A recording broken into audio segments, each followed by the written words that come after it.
when I look at this deal, again, I'm not the teams. I don't think that either team did a bad thing here. I agree with you there. But again, if you're John Collins, boy, I'm not leaving the weight room. I'm not. Hey, I'm on the cold diet. I'm on the cold routine right now. I'm waking up. R.I.P. Dolph, 100 shots. Every time you think about that trade, 100 shots. You need to get them up, brother. Because that's, you really, we always joke about, oh my God, this player got traded for a bag of Skittles and da-da-da-da. I'm not even joking. Would you be surprised if Rudy Gay pulled Avonte Davis and retired like in the middle of the season or in the middle of a game next year? I would not be shocked. 38, 37. I mean, I wouldn't be shocked. That wouldn't be. No offense. What year Rudy Gay get drafted? What was it? Like 2007? 2006. 2006. 06 sounds about right. So that's the Bargnani year, right? Yeah. Yep. He 36. Yeah. Yeah, it's time. It's time. I would not be shocked at all if bro was like, hey, this is it. I thought he already did that. They could buy him out too. It's tough. It's tough. But that's what I'm saying. If you're John Collins, you got traded for a guy that they finna immediately buy out. Brother, my brother in Christ. They don't like you for real. They don't. Now, I'm going to say this. This where Utah kind of messed up, though. If they did that trade last year and kept Russell Westbrook, they actually might really be like a 6th, 7th, 8th, 9th seed in the play-in tournament. To be honest with you. I mean, I think they get into the play-in tournament again. If John Collins fully locks in and dedicates himself to like developing as a player this offseason, him plus Lauri Markkanen, Colin Sexton learns how to play basketball a little bit more, just a little bit, learn the ins and outs of the game a little bit more. I think that they're already a playoff team. I think that they're or play-in team right there on that cusp of like, playoff, play-in. They could do it. We could see something happen there. But now we got to talk about the same thing that we talked about last week, the thing that we talked about 2 weeks before that, the thing that we talked about a year ago, the thing that we're going to talk about every year until this man is no longer in the NBA. It's Dame time. It is inevitable. Damian Lillard trade rumors are inevitable, and there are more rumors swirling. So let me ask you this. What do y'all think is the percentage chances that he will not be a Portland Trailblazer at the start of this season?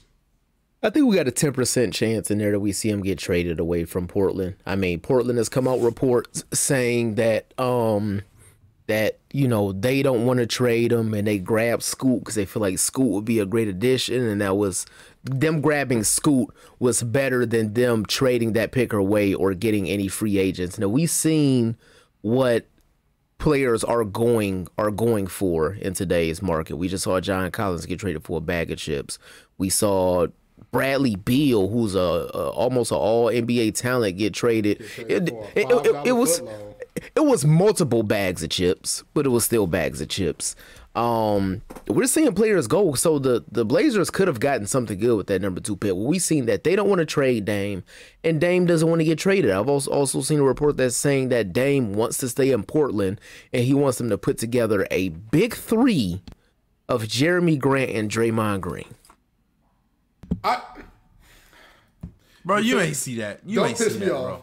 Don't piss me off. Bro, you ain't see that, bro. No, he did. It was people talking about potentially bringing in Draymond and Jeremy Grant as your big 3.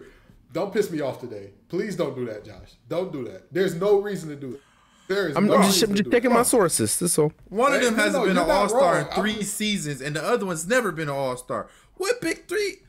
We just say that for just because now, huh? You get 3 players on the team making over $15 million. That's a big 3.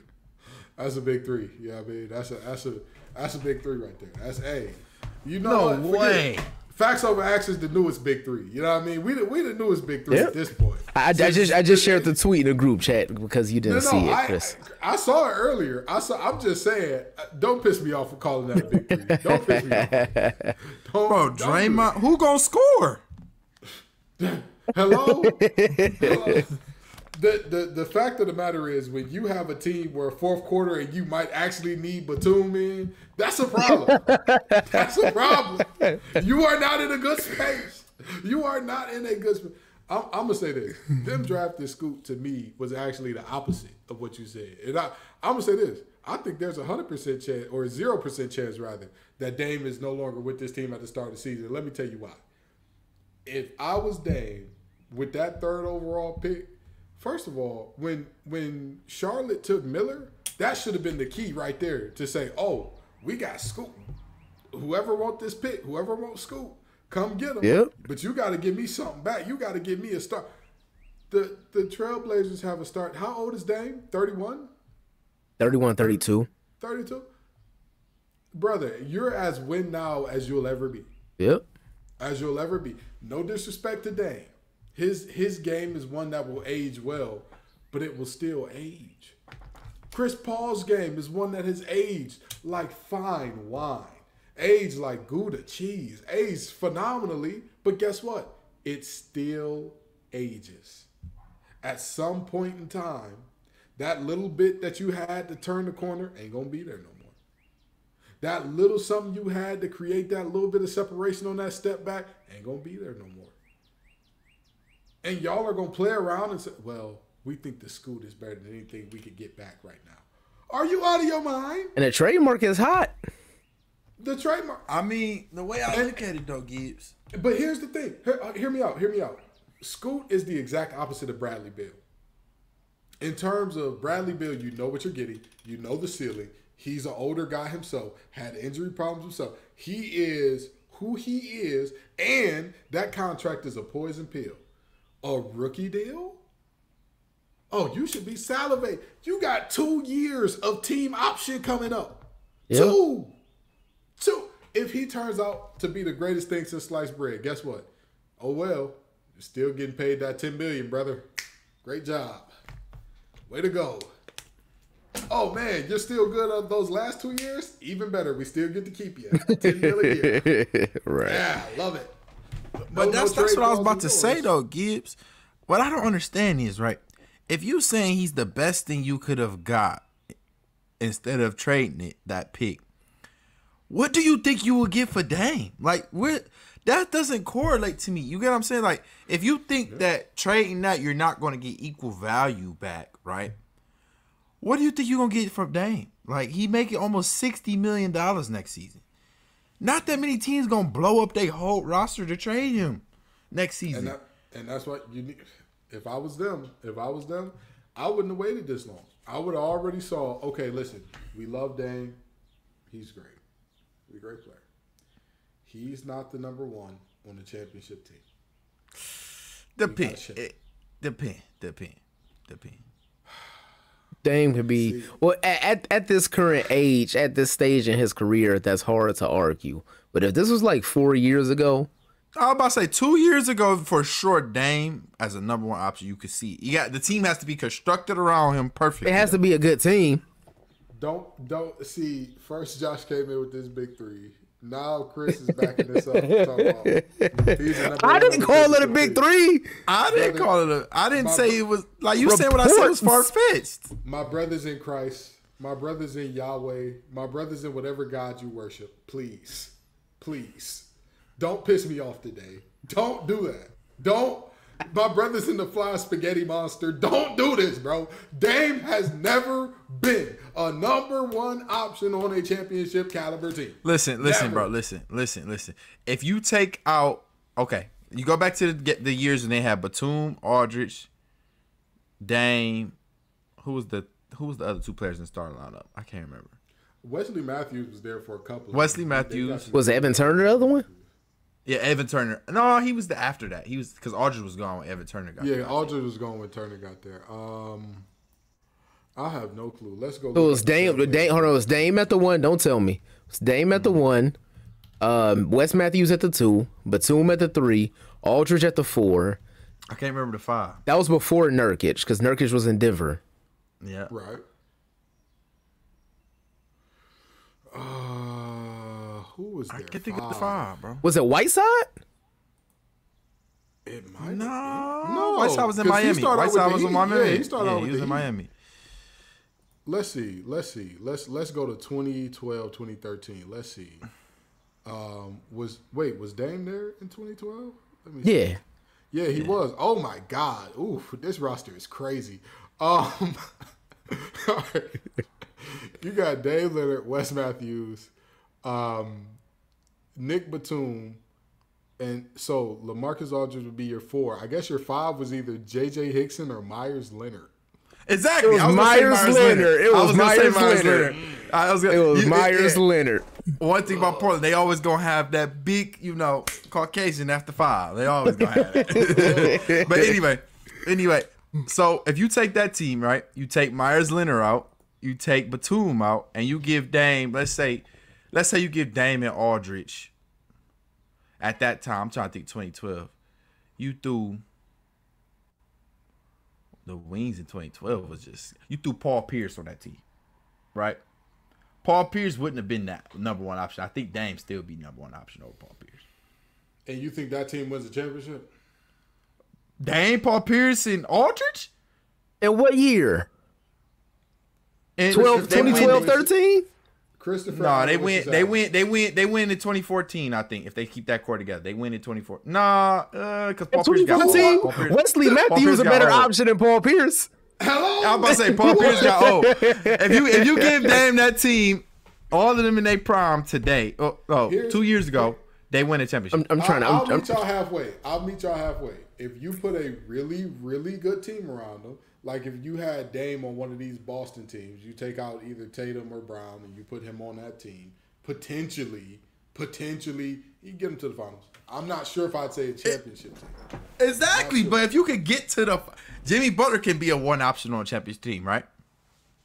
Stop playing. I'm asking Gibbs. Can he be a number 1 on a championship team? Okay, hear me out. And I think this is the delineation here.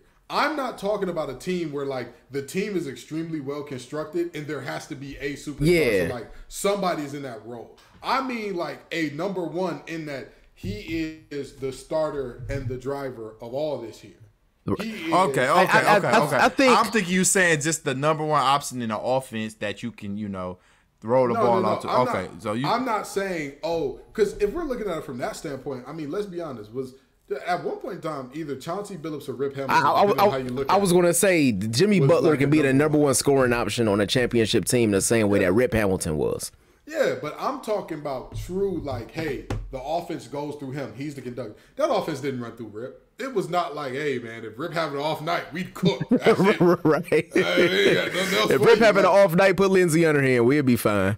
Exactly, bro. Like, what? That's I'm saying Dame has never been that guy. If I feel like you're not that guy, I'm sorry, but I'm going to try to build around you for all the 5 years. I think 5 to 7 years, and that's it. Once we hit past that 5 to 7 year mark, my brother in Christ, we've seen what we're going to see. Go on about your way. If you got that mindset, you don't get that Dirk championship. Ooh, you don't get the Dirk chip. Ooh. Now, let's see how many championships were built with my mindset of, hey, go out there, get the number 1 guy right now. Do everything you can to get the number 1 guy right now. Virtually all of LeBron's championships were built because somebody said, go get the best guy. Go get him now. We're not finna wait for, Kyrie, if we surround him with enough pieces. No! Stop it. And that was Kyrie before we knew what he was going to turn into. And what did the Cavs say? We need the best guy. We need him. We need, I'm just saying that if I'm a GM, I don't blame the Sixers. I've never said that the process was terrible. I said what they got out of the process was terrible. Right. Because, they got 1 player out of it. Look at all that tanking and look what you got. That's what you got out of that. But, I mean, I just wouldn't want to linger in mediocrity for that long to get that. But now, moving right along, because we've all given our percentage on where we think Dame would be. We talked about Scoot Henderson and his potential impact on that team and all that good stuff. And with that in mind, y'all talk to me about who you think the draft winners and losers are. Talk to them. For the draft losers, for starters, I don't want to do this, but I am starting with the Detroit Pistons. Come on, dog. When you are in a position to where you have players that are expendable, that you can make something happen, that you could put together a package to just show that maybe you're building for the future, or you're looking for a step in the right direction to win. as much as I want to respect those young men and I want them to succeed, I don't wish anybody that got drafted, bad. I don't wish they have a bad career.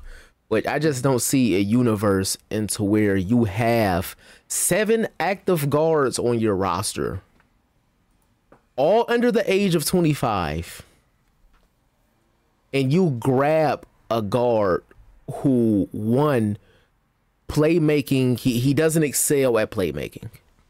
Right. He doesn't excel at shooting the ball. He did excel at finishing at the rim, but at the same time, he was 20 years old playing in a league where the next oldest roster member just turned 18 in the entire league. He's not doing that against grown men. That's very fair. So taking that young man at number 5 when you could have traded it, or you could have traded down and gotten you a Jarris Walker, you could have gotten you a Keontae George, you could have got the guard that Golden State took. I look at that as a big L. That's fair. If we're going with losers. Well, that was your loser, right? Oh yeah. If we're going with losers, if we're going with winners, in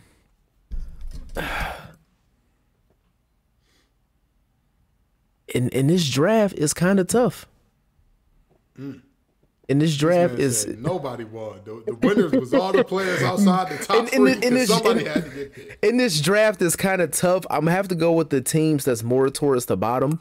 Let me find this young man's name really quickly. I sound old saying young man.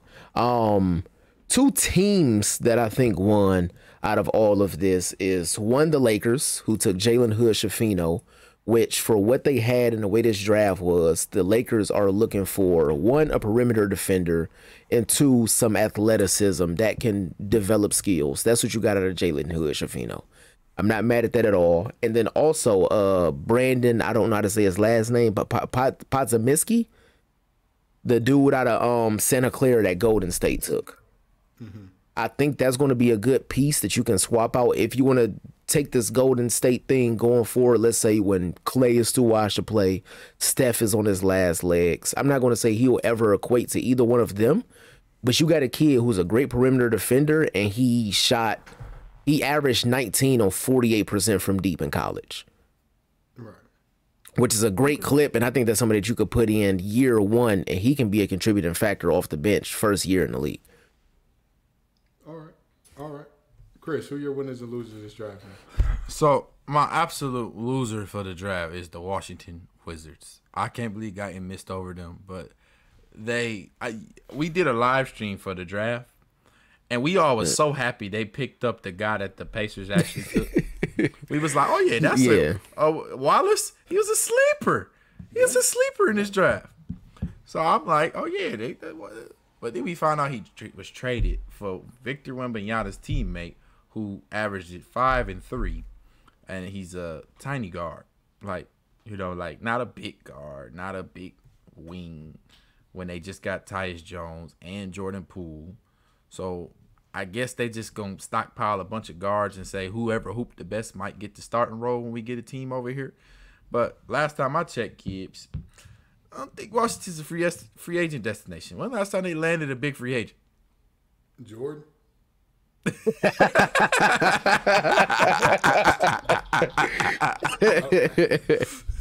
I mean, I guess, would you count Caron Butler in there? Or did he get traded? That's not a big time free agent. He got That's probably the biggest they had. Okay, well, I mean, y'all feel free to tell me, because exactly my point. Yeah. Exactly my point, man. So I think they absolutely, I mean, I get it, full-on rebuild me games. They might win 8 games next year. Jordan Poole good enough to at least get you 10, I think, because he can go off for 30, 40 some nights because he going to shoot 40 shots. 8 games is crazy. I mean, can you name me their starting 5 now? Of course not. Don't put me on the spot like that. Exactly. Oh, well, we gonna go. Jordan Poole gonna be at the 1. Yeah. You can't even name the rest of their team. We got Thomas Bryant at the 5. He in Denver. Thomas Bryant is Damn. Denver. He in Denver. Oh, he is on Denver. Okay. I give you one. It was a rookie that one rookie that played last year. He might be at the 2. The guy from, what was it, Israel? Yeah, Israel. I can't think of his last name right now for some reason. It's a weird last name. He's like a poor man's Josh Giddey. I know who you're talking about. Yeah. Or poor man's Sengun, rather. Poor man's Sengun. Yeah. Poor man's Sengun is crazy. Sengun already a poor man's Sengun. Listen, Sengun is a poor man's pal, and then you go like below that, and you got poverty. But anyway, so that's two players that they got that you can name on the roster other than Tyus Jones. I mean, if you watch Facts Over X at all, you know how obsessive I am about knowing random stats and players. And if I can't name the Wizards roster, I don't think nobody can, unless you own the Wizards. The players on the Wizards can't name the roster. This roster is so hidden, Nardwar couldn't name it, boy. You got me stumped. You're the Washington Wizards. We're supposed to know that. That's what that interview would go like. So like that's why when I say 8 games, I really wholeheartedly mean that. You're like, no, you're they not don't lying, even have and you might not like be wrong. They don't even have like a plan. Like they just kind of just said we gonna lose as many games as we can. Ooh, y'all know what the lineup gonna be next year? JP at the 1, Landry Shamet at the 2. Hey, I almost threw up a little bit. Denny Avija at the 3. That's what I was talking about. Gallinari at the 4. Gallinari, no way, bro. Gallinari at the 4. Oh my god! And then wait, ain't he like 6'7"? Yeah, he played power forward for him last year. Wait a minute, no. I'm thinking Gallinari is taller than 6'7", but he's 6'8", 6'9". He's not good though. He's Mike. Not, okay, you probably gonna have Mike Muscala at the 5. Either him or Daniel Gafford. Boy, it'd probably be Daniel Gafford, but yeah. See that starting lineup is 10 games max. Oh, because you got Tyus Jones on the bench. I think he might be Jordan Poole by the average 40. A 34-year-old Danilo Gallinari at your starting 4 is insane. That's insane. I don't care what nobody says. Jordan Poole about the average 40 on 40 shots. No, that man finna be like Dolph, 100 shots. R.I.P. Dolph. That man finna get 100 shots a night, boy. Exactly. So now my winner. Only reason why I'm not picking the Rockets because I did my research on Cam Whitmore.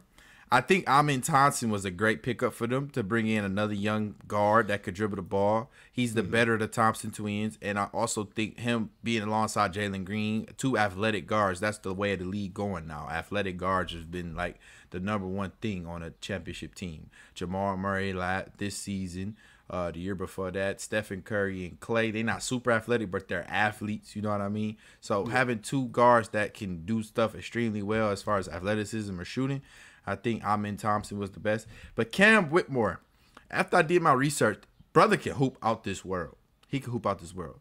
But brother got Anthony Davis syndrome. He can't stay healthy more than 2 games in a row. I was like, that was such a great pick, but because both of those players can seamlessly go into the starting lineup, right? Because right now, Jason Tape is the starting small forward. So, and Amin Thompson, I think he might get a little more burn over Kevin Porter Jr. after the first half of the year, probably. So, those 2 players that can seamlessly go into the starting lineup, and you can develop that starting 5 for the next 5 years under Ime Udoka, and I think you can have winning basketball, right? I think that's a playoff team in 5 years from now. Mm-hmm. But the team that I think absolutely won the draft is, I hate to say this, Gibbs. I hate to say this. The Sacramento Kings. For 2 reasons. They didn't draft nobody that blow your mind. I probably would agree. They were next on my list. They didn't draft nobody. Kings is winning something. I'm shocked. So you got to explain this. Because the Kings improved their situation by letting go Holmes and the number 24 pick to the Mavericks and the salary dump move. I'm reading this right. I did my research before the show. Mm-hmm. The Kings actually got $34 million in cap added to their team. Mm-hmm. And mind you, De'Aaron Fox is still on the second half of that rookie deal. Devontae Sabonis is still on the second half, which is they got their first max. Though they're not on the super max yet. That's what I'm saying. Sabonis, same thing. You paying only $10 million for Malik Monk, and you still have your core pieces, Kevin Huerter, everybody coming back. Harrison Barnes still on the roster. He's gonna be older, but he's still on the roster. So now you have the ability to you can piece up some of them role players you got on the bench and that cap space, and you could go get a big name, right? You can go. You can say, "Oh, Clippers, just look like y'all going to a rebuild. Come on down." You can say, "Oh, Pelicans, look like y'all going into a rebuild because y'all about to ship Zion out of here. Come on, Brandon Ingram." Like, now you're in a position where you can trade for something and make your team go to the next level. Mind you, people forget the Kings went to Game 7 with the Warriors, right? Yeah. They trade and get one more piece in that $33 million cap space they have. I think that they move the needle when they get past the Warriors. It took Steph to go for 50 on 38 shots for them to lose in that Game 7. Okay. I'm just saying. I think the Kings they made chess moves. I don't disagree with you. Anytime you hear the Kings be said as winners, you got to explain yourself. But I'm gonna tell you something. My winners of the night are throwbacks, and what do I mean by that? This draft will be known as a throwback to 1984. Y'all remember what happened in the 1984 draft, right? Hakeem number 1. Sam Bowie number 2. Jordan 3. Who was 4? Stockton? We just Barkley. saw that same. I can't remember. I think it was Stockton. Barkley was later. But either way it goes, Because the Jazz was under the Suns. Yeah. I think we saw it was Sam Perkins at 4, by the way. But anyway, it was we just Not a terrible pick at the time. We just saw the same thing happen again. Somebody went with the logic of draft the bigger guy again, and Brandon Miller is going to be Sam Bowie in the grand scheme of things. I don't know why or what will possess you to say like, hey, let's pass on Scoot here, because I don't think we all know if Victor stays healthy, he's gonna be the face of the league for the next, in about 3 to 4 years from now, he'll be the face of the league for the next 5 to 10 years. If he hoop like he did in France and stay healthy, if he's healthy, there's no doubt about it. There's no doubt about that. I don't think anybody's arguing that. And a lot like I've said about Zion, the only thing that will stand in the way is health. With that being said, Brandon Miller is he's going to be the Sam Bowie of this deal. Because you talking about the Brandon Miller that said the Hornets might win the NBA championship next season? Yeah, I'm sure. Good for you, kid. Anyway, so would you would consider Portland winners in this draft? Yeah, 100%. I can kind of but here's why I didn't name Portland as a winner. Portland is not smart. I think Scoot is going to take 2 years to become a bona fide superstar. At least he's going to take 2 years to become a bona fide superstar. At that point in time, how old would Damian Lillard be? 34. 35 or 34. And you want to wait for that? And this not even disrespect to Scoot, because I think very highly. Y'all know my tiers. There's like, hey, this guy's good. There's star. There's superstar. And then there's something different. Like, there's one of them ones, right? One of them. Right. I trust Gibbs for guards, but not centers. If Gibbs tell me a center's good, I got to think. That's fair. My track record is a little shaky. But I'm going to tell you. When I look at this, I say that they're not the winners here because, again, I think the Scoot's going to turn everything that he's supposed to be, but Dame is going to be fading out at that time. And by then, he'll have no trade value. And, I mean, hey, listen, Damian Lillard Nissan can't be that much of a staple in y'all community. It can't be.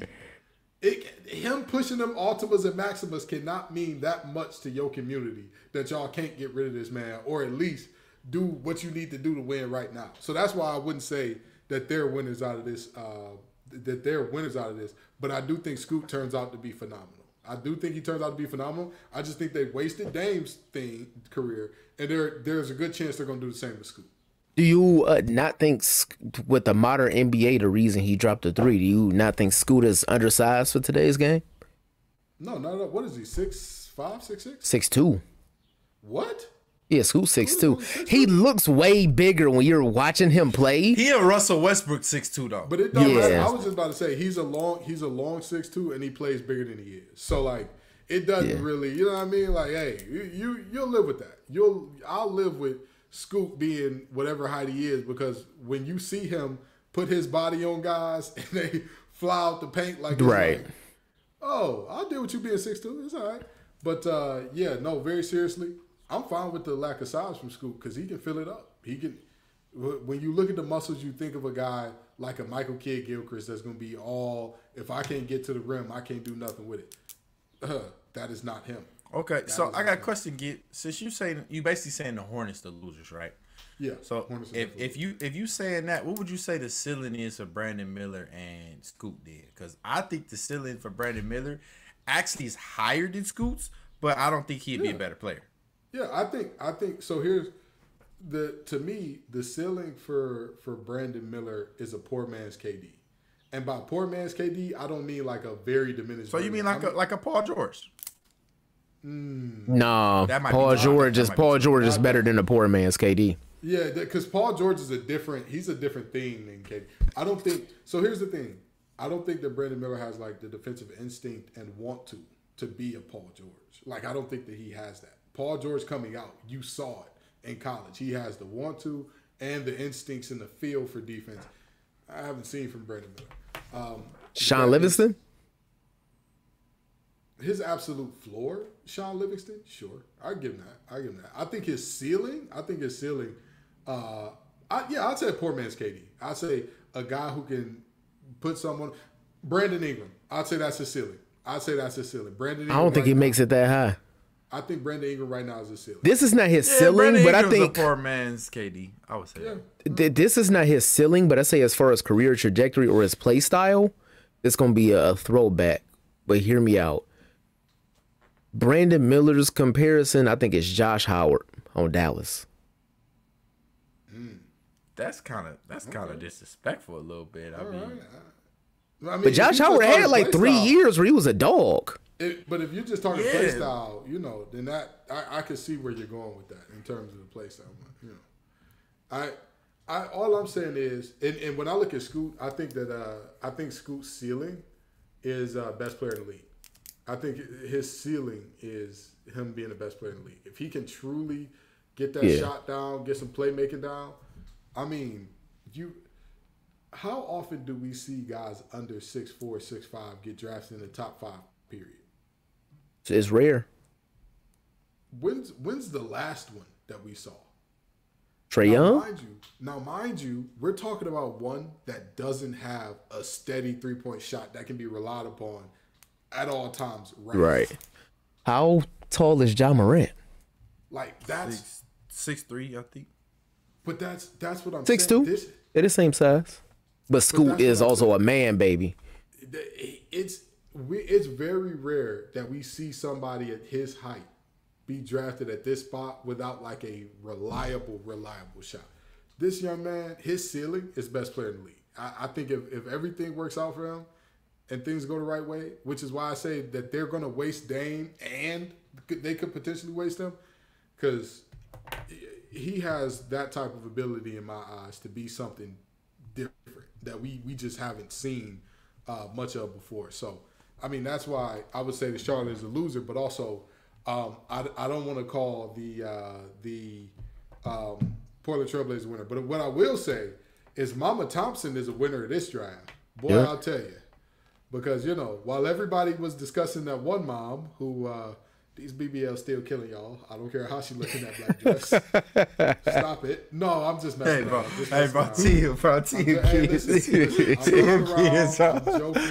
I'm joking. We don't body shame on this show. The woman looks fine. She looks healthy. She looks great. But very seriously, Mama Thompson got to be the winner. The parents of the Thompson twins, they got to look up and say to themselves, Papa Thompson, they got to look up. The people in that tribe got to look up and say, we did it, y'all. 2 of them. First ever brothers to be drafted in the top 5 of the same draft in the history of the NBA. You love to see that. Whether or not they panned out in the NBA, they won. I don't care what nobody says. That's $60 million between the two of them. 3 years, $10 million guaranteed. That family won. Everything that they want, they won. Okay? They won. That's all there is to it. And I'll tell you what, don't let one or both of these boys mess around and be something special.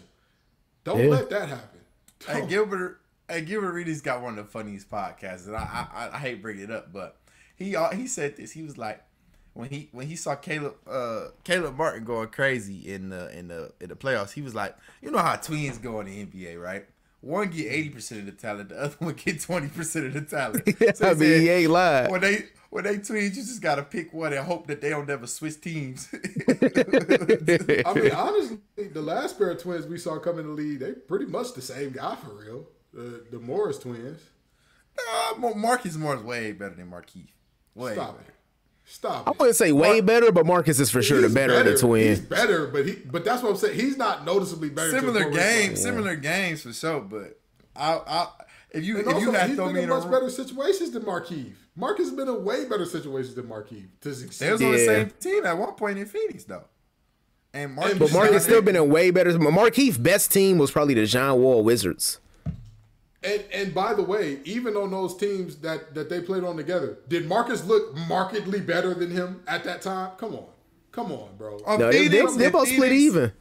At Phoenix, they split even, but after they part their ways, it was like clear in favor. Like Marcus Morris was better. Again, but you know what? You know who won that draft? Mama Morris, Papa Morris. You know what? Okay, because that's two checks. Hey, it don't matter which one better. Well, okay. All right. This one got drafted here. This one got drafted here. So this one, you got $1 million check here. You got a couple $1 million check here. You're all right either way. But yeah, those are my winners and losers for this draft. I normally hate to call teams losers in the draft because you don't know till later. But Charlotte is Charlotte. You know what I mean? I'm sorry, but you know. Bro, Jordan, he put the team up for sale, but please sell it. Like, expedite that shipment, please. Please expedite it, dog. More power to Jordan. You know what I mean? That man just want to gamble and drink. And somebody dragged him into ownership. I mean, he's an incredible investor. He bought the team for $180K, and now it's worth $3 billion. So, yeah. It panned out for the better. But please, Jordan. Let me tell you something. You know what they call an investment? You know what they call an investment if you're poor? Gambling. You know, that Jordan character, he's a hell of a gambler. But go ahead and sell that team, big dog. Go ahead. You know what? Shout out to Jordan for getting a name back to being the Hornets. We should commend them for that. Because he didn't own the team since 2010. They was called the Bobcats. Guyton, he owned the team since 2010. They made the playoffs one time. I understand that. A garbage owner, garbage franchise, but if we can take one positive from it, he got the name changed back to the Hornets. And they have 3 playoff wins in his time as the owner. So, not series wins, 3 playoff games. I'm just trying to look at the glass half full, man. Bro, I'm not hearing this, bro. He is a horrible owner, bro. Jordan, I agree. I guarantee you, Jordan probably went to them practices and said, all y'all suck and I will trade all y'all, and probably killed their morale when they come into the league, bro. Probably played them 1-on-1 and cooked them. Probably. He don't want nobody on the team better than him. Hey, That's exactly how he been drafted. That's exactly how he been drafted. He said, James Bouknight, come on, man. Come on, we got something. I don't care what you say. I don't care how old he is. Mike beating PJ Washington in the 1-on-1, bro, right now. He for sure. Come on, bro. He's 60 almost, bro. Nah. That man was ecstatic when he found out that Miles Bridges' only hits wasn't in the studio because he said, finally, the only player on this team that can beat me that's not named LaMelo is gone. That's it. Get on out of here. But no, seriously, it's I agree that man should sell the team. Hall of trash owner. But speaking of the halls, we've got to talk about our Hall of Good versus Hall of Very Good versus Hall of Fame, because we were having a discussion before this show got on, and Chris and I landed on different sides, so we got to get Guyton to break the tie here. Is Shawn Marion a Hall of Famer? Guyton, talk to me. Shawn Marion is Hall of Very Good, and if this is the line for Hall of Fame, if Hall of Fame is right here, Shawn Marion is right on the other side. I just think he missed the accolades from his career in order to push him over the edge, the championships. Exactly. I think it's a few years in there. He should have been a runner for Defensive Player of the Year, but the league, the media has been pretty biased against forwards and guards for that award for a considerable amount of time. But yeah, Sean Marion is in the hall of very good. And I agree. I think he's in the hall of very good because don't get me wrong. I think at his peak, he was one of like premier defender, one of the best 3-and-D guys in the game. I don't care what you say about his shot form. I don't care what you say about all that. The Matrix was putting people in torture chambers. It was ugly, but it went in. And it was ugly, but it went in. That's all that matters. But even beyond that, I think that he, like you said, the career accolades, he's missing something. Most of the guys that we see that get in that you like, he got in, they have one or two things on their resume that like sticks out. Where you're like, wait, they did that? Nothing about his resume gives you a they did that type of thing. Like the guys that we see get in, we're like, wait, he's in? It's like, oh yeah, he was on that random Olympic team that won a gold medal or two. Like, oh yeah, he messed around and made 4 All-NBA teams. Like, yeah. Like, really? Okay. I saw a stat the other day. It was somebody that made an All-NBA team in like 03 or something. I'm gonna get back to y'all. Go ahead, but the name is like ridiculous. Sean Marion has 2 All-NBA third teams. That is not a Hall of Famer to me. Chris, state your case for why he should be in the Hall. I mean, he won't make it, obviously, but if you look at everybody in the Basketball Hall of Fame, right? Sean Marion better than at least 5. At least 5. If we went through the whole Basketball Hall of Fame, he's better than 5. Now, what hurt Sean Marion is, right? Wrong place, wrong time. Every time. Yeah, that's true. That's true. If you take that Sean Marion and take that Phoenix Suns team and put them in today's NBA, they win a title easily. I'll tell you what. If you take Sean Marion and put him in today's NBA as who he was, he's making a lot more than 3. He's making a lot more than 2 All-NBA teams. I'll tell you that. Exactly. Yeah. So that being said, I think his game was more advanced than what the game was at the time. Sean Marion was there. You got to remember, you had Bron in his prime, you had Melo in his prime, you had Paul Pierce leaving his prime but still in his prime. You had so many wings that was just light years ahead of him, right? Because he wasn't Bron, Melo, Paul Pierce. The list keep going, but I'm not about to name everybody. Kevin Durant came onto the scene. You know, it just like he just was at the wrong place, wrong time, right? Because to be honest with you, people give Shane Battier so much praise, but Sean Marion, I think Shane Battier is a poor man. Sean Marion, to be honest with you. Absolutely. Yeah, I think agreed. that's who he is. So that my case is, if I could name players he's better than that's in the Hall of Fame, then I think he should get in, but he won't get in. I don't think he'll get in. You know the worst part about Sean Marion's resume, the most damning part of why he won't get in. He was on an Olympic basketball team. Oh, he was on. Just on one of the only Olympic. Wait, are they the only American Olympic basketball team to not win gold? And he started for him too. And that was his only time going. That's steak. That's tough. That's tough. Now, let me ask y'all this. The next guy up on our Hall of Very Good list, we've got none other than the man, the myth, the legend, the fire hydrant puncher, Amari Stoudemire. Hall of Very Good, Hall of Good, Hall of Fame. Where are you putting him? I want to say that him and Sean Marion same tier, although their games were very different. I'm gonna have to say same tier. I think Hall of Very Good. I think the only thing that separates him is Amari was the number 1 option on a playoff team, but still that lack of accolades, I gotta put him in Hall of Very Good. And here's the thing: I would say Amari was a better offensive player in terms of total volume of production, but the drop off in defense between those two was like, yeah, it's Hall of Very Good. Hall of Very Good. Amazing rebounder, super athlete. Like you said, right. A guy who was a number 1 option on the playoff team. Still a Hall of Very Good guy. Can't give him Hall of Fame. Chris, what say you? Since he hasn't officially retired because he's playing in China and Israel right now. Please stop. They're not bringing that man back from Israel. No. I didn't say he was bringing him back. What I was saying is because he hasn't officially retired, I think he's purposely doing that because like the next 2 Hall of Fame windows is like pretty stacked. Like this year's Hall of Fame was pretty stacked. Next year's gonna be pretty stacked, and the year after that's pretty stacked. So I think if he could sneak in there Like right now, the probability of him making the Hall of Fame is 72%, which is a pretty high probability, right? But when you think about body of work, right? He was a number one option. It's not many number one options that don't go into the Basketball Hall of Fame. Oh, wait a minute. He's retired. Yeah, but officially? he's playing overseas though. He's playing overseas though. Well, Does that mean you can't go into the Basketball Hall of Fame if you're playing overseas? Yeah. You got to get permission to get from those leagues to go to the Basketball Hall of Fame.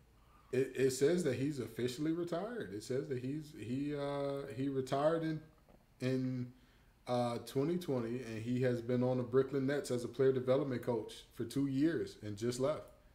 Just left in 2022. So he's retired. He's retired. Right. So in 2 years from now, I think that he could get in. I think he's a Hall of Fame, borderline Hall of Fame, very good. I think he gets in. I think he got a way better chance than Sean Marion for a couple reasons: the position he played, and also his usage on the team. He always had a high usage on every team he was on, without the ball in his hands, and on defensively, he was a juggernaut defensively. So was Sean Marion, but I just think overall body of work, Amari Stoudemire is just. He's better than probably 20 people in the Hall of Fame when Marion was better than 5. I think that his peak was much higher than Sean Marion's. I think his peak was much higher, but his valleys were much lower. I think that's the difference for me. Agreed. Yeah, when he stunk, he stunk. Yeah. When you look at his peak, if Amari Stoudemire had maintained his peak for like 8 to 10 years, I'd for sure say without a doubt. That's a Hall of Fame. Yeah, and a lot of people that say Steve Nash really made Stoudemire really peak, but I mean anybody with a good point guard, like look at Karl Malone. I mean I know we don't like to talk about Karl Malone, but if he didn't have Stockton, oh my God, how much his numbers would have dropped. That's fair. Okay, all right. We got a couple more to get through, and then we're gonna get y'all on out of here. We got to get to another guy that played overseas and maybe more famous overseas than he was in America, although I disagree with that take because I think he was a superstar in America. The man, the myth, the legend, Starberry, Stephon Marbury. No, man. He a Hall of Good. He Hall of Good. Wow. He had a window there. He had a window there where he was a dog with Minnesota, him and KG alongside each other. What the Knicks he was like that? No, he wasn't. He got that bag from the Knicks. He probably had one outstanding season with that max deal that he Knicks, got. Bro, come on, bro. With the Knicks, he averaged at least 22. That's good enough for the Hall of Fame? So did Amari. I'm pretty sure Amari averaged 22. Oh, yeah, he did. But, listen, there is one thing and one thing only that I'm going to say. And this is why, listen, I feel the same. Stephon Marbury is the basketball equivalent of what Jeff Hardy is for wrestling. Triple platinum in the hood. That man is Hall of Fame in my book. I don't care what nobody say. Hey, that's listen, my man. I'm going to stick beside him. I agree with that. I give you one better. Stephon Marbury is what Chief Keef is to the rap game. Hello. Come on now. Come on. Ain't never gonna get his respect for his impact. But his impact, baby, everybody. Let me ask you this. Of all the players to ever grace the cover of a video game, I think Stephon Marbury is probably one of the worst in terms of like NBA games. And with that being said, we would still never disrespect him and be like, yo, he was trash. Like we would never do that. Bro, everybody had a pair of Starberries, bro. Everybody. The boys was $20. Nothing but respect for my goat. Hall of Good. No, wow. Hall of Fame. Stephon Marbury, if you listen to this, you a friend of the pod, baby. You are a friend of this pod. Two-time All-Star, two-time third team. That's going in the Hall of Fame. Only thing is about his shoes, you had to buy like 3 or 4 pair of them because you was gonna rip them. You had to keep clean. They had them Jumanji shoes. Yeah, you was gonna rip a pair. The lace was gonna pull out or something, break off or something. Man, you had to have 100%. A couple of them. $20 shoes they wasn't built for that. But you know what, Stephon, we love you anyway. Again, what you did for the hood, invaluable. We wasn't even getting roasted for wearing Starberries for the first like 2 years they was out. Nah, year 3 is got a little hairy, got a little sketchy there. But you know, we was good when it was good, baby. We was eating when we was eating. Okay, I don't care what nobody say. That's one of my goats right there. They call Lou Will the underground goat. That's the true underground goat right there. A player who recently said that the fans of his team would trade him away for a crumble cookie. Tobias Harris. Which hall does he go in? Hall of Good, Hall of Very Good, Hall of Fame. Tobias Harris is going into the Hall of Good. And he's been very consistently in the Hall of Good for at least a decade now, which puts him right at that line of Hall of Very Good. But just like I said, he's missing the accolades. Like, he doesn't even have the accolades that the people that we put in the Hall of Very Good has. And even if you look at the trajectory of his career, whether or not his team was contending or not, we never looked at Tobias Harris as anything more than a number 3 option on any roster he's been a part of. I mean, on the Pistons, he was. I say he was the number 2 on that team.